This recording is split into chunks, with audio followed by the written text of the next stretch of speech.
नमस्कार, मैं शिवराम चौधरी स्वामी केशवानंद शिक्षण संस्थान की ऑनलाइन क्लासेज में आप सभी का स्वागत करता हूं। देखिए, आज के इस वीडियो में हम कक्षा 7 इतिहास पुस्तक के 5वें अध्याय का अध्ययन करेंगे। इससे पहले हम 4 जो अध्याय हैं उनका अध्ययन कर चुके हैं और आज हम 5वें का अध्ययन करेंगे। तो देखते हैं कौन सा अध्याय है, शासक और इमारतें। यानी इससे पहले हमने दिल्ली के सुल्तान, मुग़ल साम्राज्य आदि जो हमारे अध्याय हैं उनका अध्ययन किया। अब हम देखते हैं इसमें शासक और इमारतें, यानी कौन कौन से शासकों द्वारा कौन कौन सी भवन, इमारत और दुर्गों, किलों का निर्माण करवाया गया, उसके बारे में हम जानकारी प्राप्त करेंगे। देखिए, चित्र नंबर 1 जो है कुतुब मीनार के पहले छज्जे को प्रदर्शित करता है। यानी चित्र नंबर जो 1 है उसमें दिखाया गया है क्या, कुतुब मीनार का छज्जा। कुतुबुद्दीन ऐबक ने लगभग 1199 में इसका निर्माण करवाया था। कब करवाया था? 1199 में। ठीक है। छज्जे के नीचे छोटे मेहराब हैं। मेहराब है ना, एक तरह से ये जो दिखाई दे रही है इनको मेहराब कहते हैं। मेहराब हैं तथा ज्यामितीय रूपरेखाओं द्वारा निर्मित नमूने को देखें। ठीक है। क्या आपको छज्जे के नीचे अभिलेखों की 2 पट्टियाँ दिखाई दे रही हैं? यानी 2 पट्टियाँ अभिलेखों की जिन पर कुछ लिखा हुआ है वो हमको दिखाई दे रहा है क्या? देखेंगे।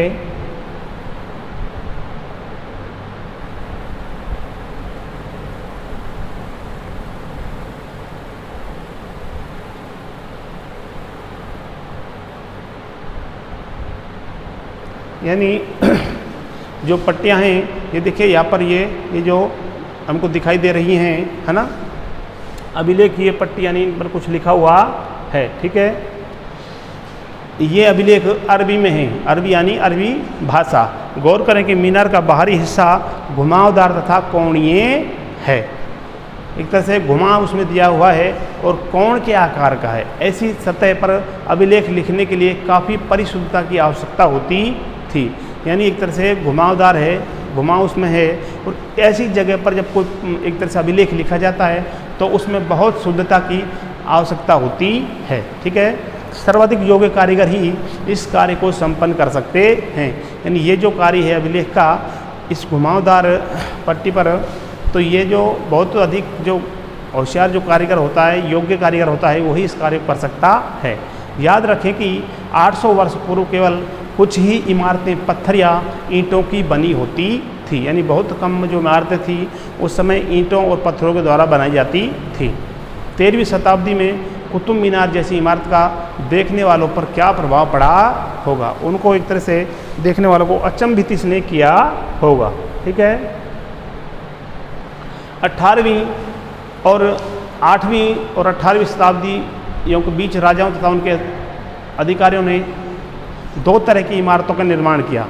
पहली तरह की इमारतों में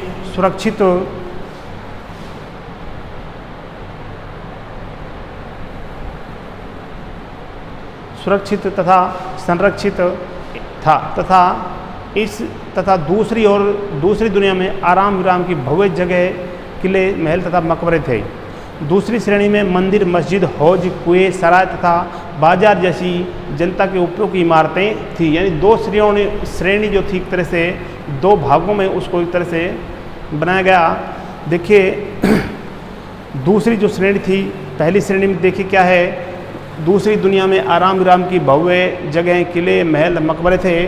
और दूसरी श्रेणी में मंदिर, मस्जिद, हौज, कुएं, सराय और बाजार जैसी जनता के उपयोग की इमारतें थी। राजाओं से ये अपेक्षा की जाती थी, उम्मीद की जाती थी कि वे अपनी प्रजा की देखभाल करेंगे तथा प्रजा के उपयोग और आराम के लिए इमारतों का निर्माण करवाकर राजा उनकी प्रशंसा पाने की आशा करते थे। ठीक है।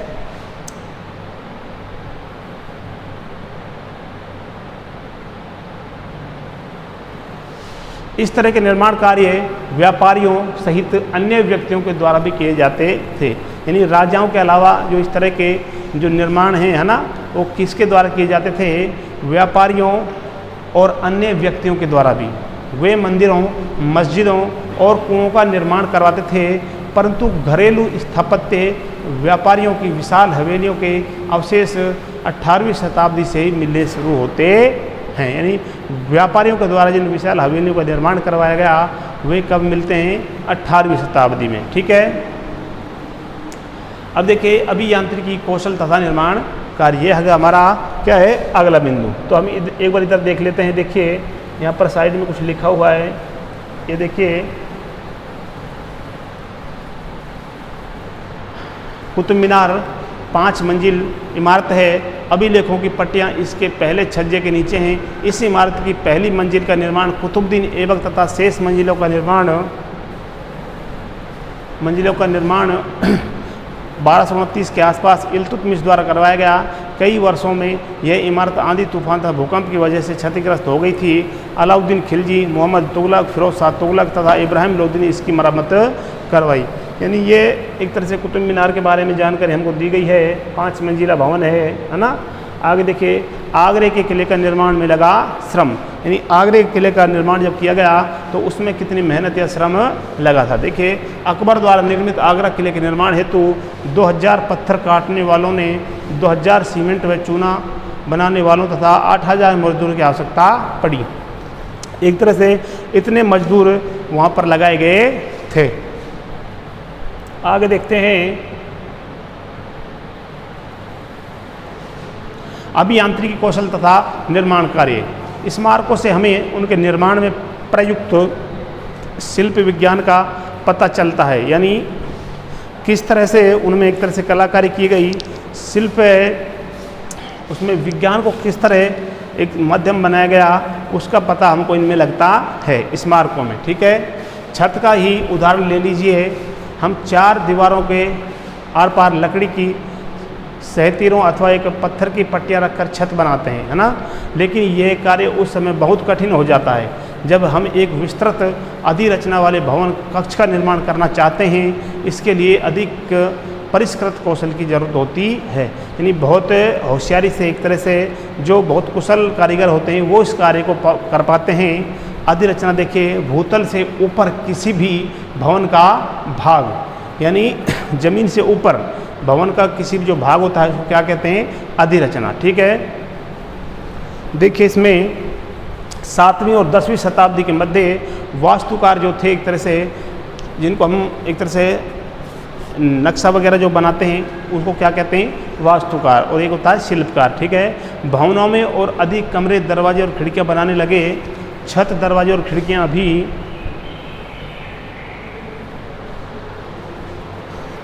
अभी भी 2 ऊर्ध्वाकार खम्भों के आर पार एक अनुप्रस्थ सहतीर रखकर बनाए जाते थे। वास्तुकला की यह शैली अनुप्रस्थ टोड़ा निर्माण कहलाई जाती है। अनुप्रस्थ जो काट होता है, टोड़ा जो हम देखते हैं पुराने भवनों में, गाँव में हमको देखने को मिलते हैं। एक तरह से टोड़े के आकार में ऐसे लगे होते हैं, है ना। वो टोड़ा निर्माण कहलाई जाती है। 8वीं से 13वीं शताब्दी के बीच मंदिरों, मस्जिदों, मकबरों तथा सीढ़ीदार कुओं, बावड़ी से जुड़े भवनों के निर्माण में इस शैली का प्रयोग हुआ। यानी टोड़े से लगा करके उनके ऊपर छज्जे रखे जाते हैं, है ना। प्राचीन काल में कहें तो हम पहले यही प्रथा एक तरह से जो शिल्प की जो कलाकारी थी ये चाल प्रचलित थी। वर्तमान में ये नहीं है। ठीक है। देखिए इधर कुछ हम लिखा है, इसका अध्ययन करते हैं एक बार। देखिए राजस्थान के बूंदी में स्थित रानी जी की बावड़ी उन 50 बावड़ियों में सबसे बड़ी थी जिसका निर्माण पानी की आवश्यकता पूर्ति के लिए किया गया। अपनी स्थापत्य सुंदरता के लिए विख्यात इस बावड़ी का निर्माण 1699 ईस्वी में रानी नाथावत जी ने, जो बूंदी के प्रसिद्ध राजा अनिरुद्ध की रानी थी, उसने किया था। ठीक है। देखिए ये चित्र नंबर 2 है। दिल्ली की कुव्वत अल इस्लाम जो मस्जिद है उसका एक हिस्सा 12वीं शताब्दी का दिखाया गया है। मेहराब के निर्माण में अनुप्रस्थ टोड़ा तकनीक का इस्तेमाल। ठीक है। ये यहाँ पर दिखाया गया है।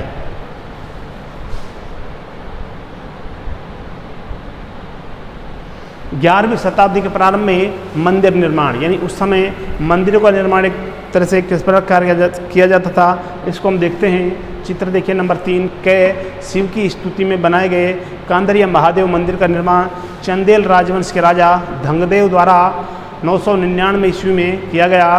चित्र 3 ख, ये चित्र 3 क है। चित्र 3 ख, मंदिर की योजना है एक अलंकृत द्वार से इसके प्रवेश भाग और मुख्य सभा भवन महामंडप जहाँ नृत्य का आयोजन होता था तक पहुँचा जाता था। प्रमुख जो देवता की मूर्ति जो मुख्य मूर्ति थी गर्भगृह में, है ना, पूजा गृह जिसको कहते हैं, रखी जाती थी। धार्मिक अनुष्ठान इसी जगह संपन्न किए जाते थे तथा इसमें केवल राजा, उनका निकटतम परिवार तथा पुरोहित एकत्रित होते थे। खजुराहो समूह में राजकीय मंदिर सम्मिलित थे जहां सामान्य जनमानस को जाने की अनुमति नहीं थी। ये मंदिर सुपरिष्कृत उत्कीर्ण मूर्तियों से अलंकृत थे, यानी बहुत सुंदर मूर्तियां इन मंदिरों में लगाई गई थी। ये देखिए चित्र क, ठीक है। अगला देखिए चित्र नंबर 4, तंजावुर के राजराजेश्वर मंदिर का शिखर उस समय के मंदिरों में सबसे ऊंचा था, यानी इसकी जो चोटी थी जिसको शिखर कहते हैं, उस समय के जो मंदिर थे सब मंदिर थे उनसे सबसे ऊंचा था। इसका निर्माण कार्य आसान नहीं था क्योंकि उन दिनों कोई क्रेन नहीं थी, यानी क्रेन वगैरह कुछ नहीं थी और इतने ऊंचे शिखर का निर्माण करना बहुत कठिन कार्य था। शिखर के शीर्ष पर 90 टन का पत्थर ले जाना इतना भारी होता था कि उसे व्यक्ति अपने आप उठाकर नहीं ले जा सकते थे। इसलिए इस काम के लिए वास्तुकारों ने मंदिर के शीर्ष तक पहुंचने के लिए चढ़ाईदार रास्ता बनवाया, यानी एक तरह से गोल गोल सीढ़ियाँ, घुमावदार सीढ़ियाँ बनाई, ठीक है। रोलरों द्वारा भारी पत्थरों को इस रास्ते से ऊपर ले जाया गया। इस काम के लिए 4 किलोमीटर से ज़्यादा लंबा पथ तैयार किया गया जिसमें चढ़ाई बहुत खड़ी न हो, यानी एक तरह से चढ़ाई कम हो जाए इस वजह से, और वहाँ पर वो रास्ता जो है वो तैयार किया गया। मंदिर बन जाने के बाद इसे गिरा दिया गया, लेकिन उस क्षेत्र के लोगों ने मंदिर निर्माण के अनुभव को काफ़ी लंबे समय तक याद रखा। आज भी मंदिर के पास एक गांव को चारूपल्लम कहा जाता है जिसका शाब्दिक अर्थ है चढ़ाईदार रास्ते का गांव, यानी एक तरह से जो रास्ता जो बनाया गया था उसको एक तरह से हटा दिया गया वो, लेकिन उसको आज भी याद रखा जाता है और चढ़ाईदार रास्ते का गांव एक तरह से जो गांव आता है उसको कहा जाता है, ठीक है। ये मंदिर आपको दिखाई दे रहा है ना।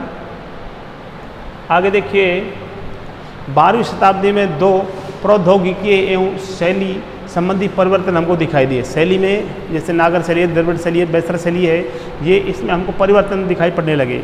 दरवाज़ों और खिड़कियों के ऊपर भी अधिरचना का भार कभी कभी मेहराबों पर डाल दिया जाता था। देखिए जैसे ये जो रचना दिखाई गई है ना, ये एक तरह से रचना दिखाई गई है हमको, इसकी बात चल रही है ना। वास्तुकला का ये चापाकार रूप था। क्या रूप? चापाकार, ठीक है। मेहराब का विशुद्ध रूप, मेहराब के मध्य में डॉट अधिरचना के भार को मेहराब की आधारशिला पर डाल देती है। ये देखिए इसको कहते हैं डॉट, और ये जो है इसकी आधारशिला और मेहराबों का वजन ही इस पर डाला जाता था। अगला देखिए नंबर 2 में देखिए निर्माण कार्य में चूना पत्थर सीमेंट का प्रयोग बढ़ गया। यह उच्च श्रेणी की सीमेंट होती थी जिसमें पत्थर के टुकड़ों के मिलान से कंक्रीट बनती थी। इसकी वजह से विशाल ढांचों का निर्माण सरलता और तेज़ी से होने लगा। चित्र 6 में निर्माण स्थल पर एक नज़र डालें। देखिए ये निर्माण चल रहा है, इसमें हम देखें, यहाँ पर देखिए बार नंबर 5 में देखिए मेहराब का विशुद्ध रूप, यानी ये देखिए ये मेहराब का विशुद्ध रूप यहाँ दिखाया गया है। अलाई दरवाजे का मेहराब प्रारंभिक 14वीं सदी कुवत इस्लाम मस्जिद दिल्ली, है ना, ये वहाँ का दरवाजा हमको दिखाया गया है। अब हम देखें चित्र नंबर 6 में निर्माण कार्य चल रहा है। देखिए ये निर्माण कार्य चल रहा है, इसको हम देखें गौर से। बताइए कि मजदूर क्या कर रहे हैं, यानी यहाँ पर मजदूर वर्ग है जो निर्माण कार्य में लगा हुआ है। पत्थरों को ढोने के लिए किन साधनों का प्रयोग किया गया? देखिए पशु हमको दिखाए गए हैं, है ना, एक तरह से घोड़े वगैरह ये सामान को ले जा रहे हैं। ये नंबर 6 आगरा किले में जलद्वार निर्माण को दिखाती एक चित्रकारी, इसे अकबरनामा से लिया गया है। आगे देखिए मंदिरों, मस्जिदों और हौजों का निर्माण। एक तरह से मंदिर जो हैं, मस्जिद हैं और हौज जो होते हैं, बड़े बड़े कुंड वगैरह जिनको हम कहते हैं, उनका निर्माण देखिए हम यहाँ पर देखते हैं कैसे किया गया। मंदिरों और मस्जिदों का निर्माण बहुत सुंदर तरीके से किया जाता था। मंदिर जो होते हैं वो और मस्जिद, इनका जो निर्माण कार्य था उसमें सुंदरता अधिक दिखाई देती थी, सुंदरता को अधिक महत्व दिया गया, ठीक है, क्योंकि वे उपासना के स्थल थे। यानी उनको सुंदर क्यों बनाया गया? क्योंकि वे उपासना के एक तरह से जहाँ पर बैठ कर के और भगवान की उपासना पूजा अर्चना की जाती है। वे अपने संरक्षक की शक्ति, धन, वैभव तथा भक्ति भाव का भी प्रदर्शन करते हैं। उदाहरण के लिए राजराजेश्वर मंदिर को लिया जा सकता है। एक अभिलेख से इस बात का संकेत मिलता है कि इस मंदिर का निर्माण राजा राजदेव ने अपने देवता राजराजेश्वरम की उपासना हेतु किया था। यानी राजराजेश्वर का जो मंदिर है तंजावुर का, उससे हम पता लगता है कि अपने देवता जो राजराजेश्वर के जो देवता थे, राजराजेश्वरम की उपासना हेतु यानी उसकी पूजा अर्चना के हेतु उसके लिए किया था। ध्यान दे कि राजा और उसके देवता के नाम काफ़ी मिलते जुलते थे। यानी शासक जो थे, राजा थे, अपने जो देवता होते थे उनसे मिलता जुलता अपना नाम रखते थे। राजा ने इस तरह का नाम इसलिए रखा क्योंकि यह नाम मंगलकारी था। यानी इसको एक तरह से बहुत मंगलकारी इस नाम को माना गया था। ठीक है। और राजा स्वयं को ईश्वर के रूप में दिखाना चाहता था। यानी नाम भी वो अपने एक तरह से जो देवता होता था, इष्ट देव होता था, उसके नाम के मिलता जुलता नाम रखता और अपने आप को एक तरह से ईश्वर का दूत, है ना, एक रूप से जनता के सामने प्रदर्शित करना चाहता था। धार्मिक अनुष्ठान के जरिए मंदिर में एक देवता राजा राजदेव, दूसरे देवता राजराजेश्वरम का सम्मान करता था। ठीक है। देखिए, सभी विशालतम मंदिरों का निर्माण राजाओं ने करवाया। यानी जो बड़े बड़े जो मंदिर हैं उनका निर्माण किसने करवाया? राजाओं ने। मंदिर के अन्य लघु देवता शासक के सहयोगियों तथा अधीनस्थों के देवी देवता थे। यानी जो छोटे जो देवता थे मंदिर के, वो क्या शासक के सहयोगियों तथा अधीनस्थों के देवी देवता थे। यानी जो शासन कार्य में उनका सहयोग करते थे उनके, और जो सहयोग होते थे, अधीनस्थ होते थे, उनके देवी देवता होते थे मंदिर में। ठीक है। यह मंदिर शासक और उसके सहयोगियों द्वारा शासित विश्व का एक लघु रूप ही था। जिस तरह से वे राज्य के मंदिरों में इकट्ठे होकर अपने देवताओं की उपासना करते थे, पूजा अर्चना करते थे, ऐसा प्रतीत होता था मानो उन्होंने देवताओं के न्यायप्रिय शासन को पृथ्वी पर ला दिया हो। यानी जिस प्रकार से स्वर्ग में देवता एक तरह से न्यायप्रिय शासन करते हैं, वैसा ही शासन उन्होंने पृथ्वी पर ला दिया हो, ऐसा वो प्रदर्शित करते थे। ठीक है। आगे देखते हैं हम। मुसलमान सुल्तान तथा बादशाह स्वयं को भगवान के अवतार होने का दावा तो नहीं करते थे, किंतु फारसी दरबारी इतिहासों में सुल्तान का वर्णन अल्लाह की परछाई के रूप में हुआ है। यानी ये अपने आप को एक तरह से अल्लाह की परछाई के रूप में प्रदर्शित करते थे। दिल्ली की एक मस्जिद के अभिलेख से पता चलता है कि अल्लाह ने अलाउद्दीन को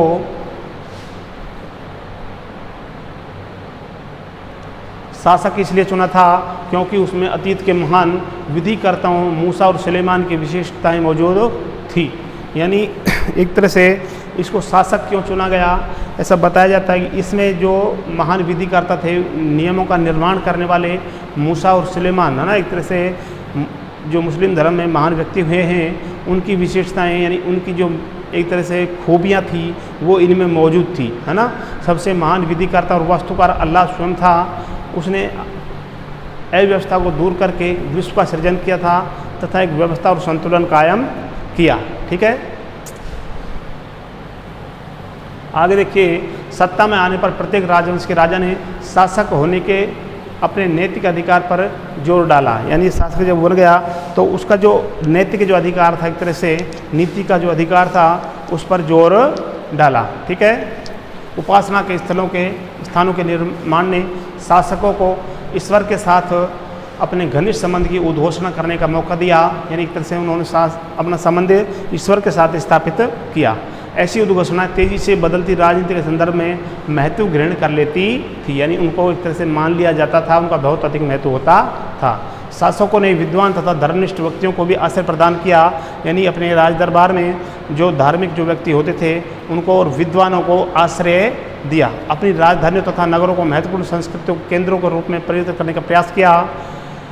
इन सब से उनके शासन तथा राज्य को ख्याति मिली, एक तरह से वो प्रसिद्ध हुए। ठीक है। आगे देखते हैं। व्यापक समझ यह थी कि न्यायप्रिय राजा का राज ऐसा होगा जहां खुशहाली होगी और जहां पर्याप्त वर्षा होगी। इसी तरह हौजों और जलाशयों के निर्माण द्वारा बहुमूल्य पानी उपलब्ध कराने के कार्य की बहुत प्रशंसा की जाती थी। यानी मंदिर मस्जिदों को और भवनों इमारतों को पढ़ लिया हमने। अब बात आ गई हौजों की, जिनको जलाशय कुंड वगैरह कहा जाता है ना। तो ये जो बरसात का जो पानी होता था उसको इकट्ठा करने के लिए इन जलाशयों का निर्माण किया गया है ना। सुल्तान इल्तुतमिश ने दिल्ली कोहना के एकदम निकट एक विशाल तालाब का निर्माण करवा करके व्यापक सम्मान प्राप्त किया। इसको बहुत अधिक इस निर्माण कार्य से सम्मान मिला। इस विशाल जलाशय को हौज सुल्तानी अथवा राजा का तालाब कहा जाता है। क्या आप इसे अध्याय 3 के मानचित्र 1 में ढूंढ सकते हैं? यानी अध्याय जो हमने 3 पढ़ा है उसका मानचित्र नंबर 1 है, उसमें हम इसको ढूंढ सकते हैं। शासक प्राय सामान्य लोगों के लिए बड़े और छोटे हौजों और तालाबों का निर्माण करवाते थे। कभी कभी वे किसी मंदिर मस्जिद अथवा गुरुद्वारे, सिखों का जो एकत्रित होने का स्थान, उपासना स्थल जो होता है, का हिस्सा होते थे। यानी उनके आसपास भी एक तरह से इनका निर्माण करवाया जाता था। देखिए हरमंदिर साहब स्वर्ण मंदिर जो कहा जाता है और उसका पवित्र सरोवर अमृतसर, ये देखिए यहाँ पर दिखाया गया चित्र में, एक तरह से गुरुद्वारे के पास में ये बनाया गया है। ये देखिए यहाँ पर। तो हमने ये शासकों के जो निर्माण कार्य थे उनके बारे में कुछ जानकारी प्राप्त की। और अगला हमारा बिंदु है मंदिरों को नष्ट क्यों किया गया। यानी एक तरफ हमने इनके निर्माण कार्य के बारे में बहुत अधिक जानकारी प्राप्त की, लेकिन अब अगला जो हमारा जो टॉपिक है, अगला जो बिंदु है वो है कि मंदिरों को क्यों नष्ट किया गया, यानी इनको एक तरह से नष्ट क्यों किया गया। इसका अध्ययन हम अगले वीडियो में करेंगे, है ना। तब तक के लिए नमस्कार, धन्यवाद।